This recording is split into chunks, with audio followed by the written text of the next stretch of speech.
Kamisona wa Parliament Mathius Mpuuga olwaleero ne banne banjudde ekisinde ekijja mwe bagenda okutambuliza ebyobufuzi byabwe mu mwaka 2026 ekimanyiddwa ennyo nga Democratic Alliance. Omukago guno nga Mpuuga yennyini yagukulira gutongozeddwa leero mu Kampala.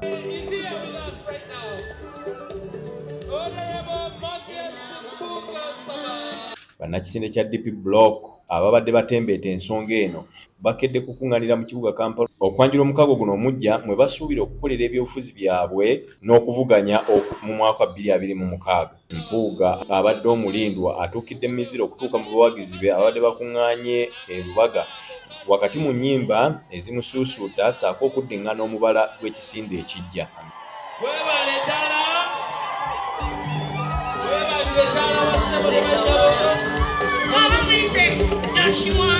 Mwogezi ku mwogezi bakira buli omu alaga enkyukakyuka nga bwekonzibye n'okudda emabega era nga ne bwegenda ate okuddamu okuzuukusibwa. Asazeewo okukkiriza otukulembera mu kintu kino ffenna we tugenda okwekuŋŋaanyiza kye bayita Democratic Alliance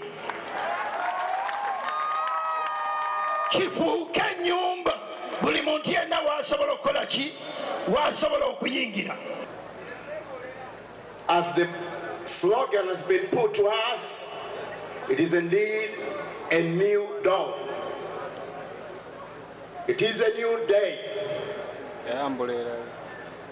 It is indeed a new way where the Right Honorable Mathius Mpuuga and colleagues have decided to reset our political tectonic plates and a leadership tectonic plates to create the Democratic Alliance, which will be a special vessel. Okusinziira ku Mathius Mpuuga omukago guno gwakuddamu okukuba ekkuba eppya mu kisawe ky'ebyobufuzi eritaliimu mu kisawe ky'ebyobufuzi n'okuleeta essuubi erijja naddala mu bavubuka. Kubanga baaloota bye baaloota ne bigaana ne babivaako. It's our duty to do that. Olwaleero njala kwebaza mikwano gyange baganda bange bannamasaka mwabansiga mu nsi eno ne munsinduka okuweereza bannayuganda okutwaliza awamu. Buli kyenkoze kyonna nkikoze nga mmanyi nti nva buddo. I know at heart the struggles of our people in this country. I have moved every inch of this country. I have seen how our people are suffering. I have seen the neglect.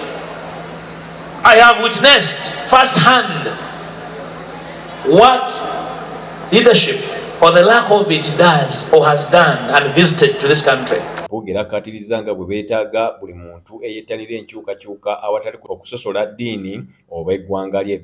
I have been to schools. I've been to hospitals. I've seen roads impassable. I have seen hospitals sick than the patients therein. I've seen children in schools sit on logs and stones. I've seen teachers moving barefoot. That is the kind of promise we must rekindle. The nature of dreams we must return on table as leaders. Akkatiriza nti waakulaba nga bafuna ennongoosereza mu bwangu nnyo mu by'okulonda ng'okulonda tekunnatuuka nga naye kino okukolebwa bakusooka kutalaaga ggwanga nga beebuuza. Inevitably, we might stumble in this our journey. When we stumble, support us rise again. Like you hear today, support us rise again. But let's tell her, tutambule, because we have a duty. Do you know this will happen, and it will happen in our time. Changing this country is a job we must do in our time. Omukago guno gwakweyubula oluvannyuma ate gusimbewo abantu ku mitendera gyonna egy'obukulembeze. N'omuyimbi Patrick Mulwana amanyiddwa ennyo nga Alien Skin oluvannyuma batadde omukono ku ndagaano ey'okukolagana. Active politician.